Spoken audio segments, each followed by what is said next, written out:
Are you ready for some action? Then let the party begin.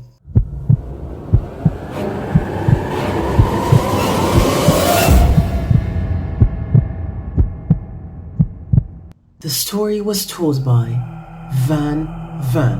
I was left home a lot as a kid, just due to the fact that my mom was single for a good chunk of my upbringing, and she worked as an RN on a crappy RN schedule, and my brother went away to college.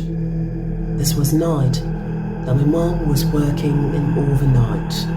It was a weekend night, so I had this girl Molly over, who I was stalking, and she hung out for a while. We watched a couple of movies and what not, and eventually she had to go home because her parents don't like her out late, so I was left alone to hold down the fort. I continued to watch TV in my room in bed. My bedroom is upstairs next to the backyard, so when someone dragged one of the chairs on the deck outside, I heard it. I got up and looked out the window, and I saw someone sitting on one of the deck chairs down below.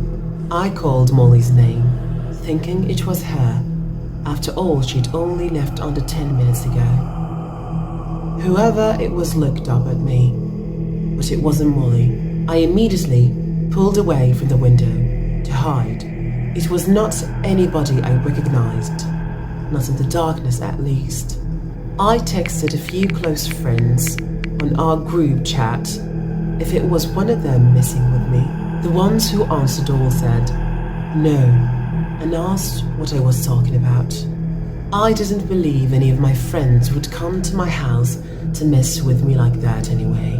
Scared shitless, but still curious, I slowly walked back over the window to look down again, and that person was still sitting in the chair looking up my window. It was a he, that much was clear, and definitely saw me. I hurried away from the window again to turn off the TV. I sat in my bed in a ball, basically with my arms wrapped around my knees. I waited in dark for a while. I didn't even want to turn my phone on because I was scared he'd see the lights. I didn't even want to move because the window was opened, and I feared that he'd hear any movement I made.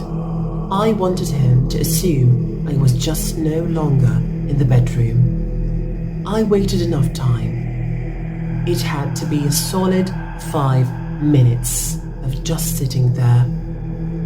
I highly doubted that man outside could still be there.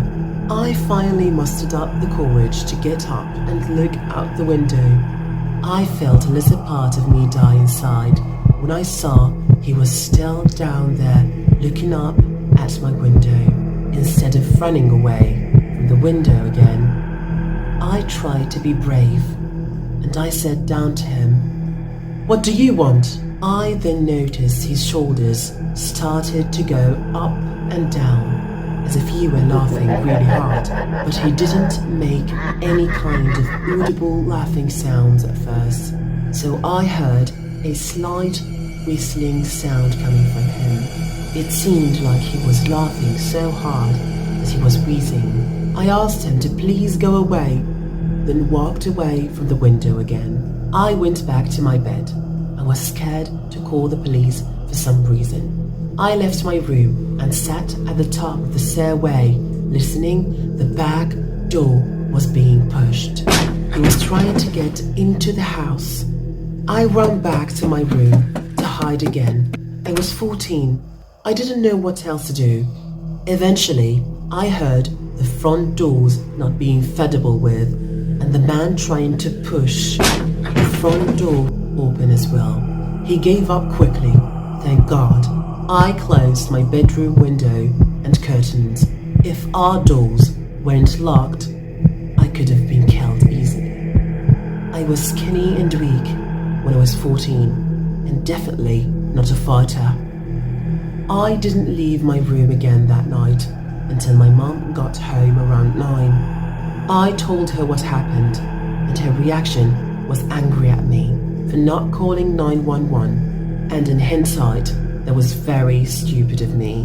One of the many things I did, or rather didn't do at a young age, that I questioned greatly. That's it for today. Thanks for listening.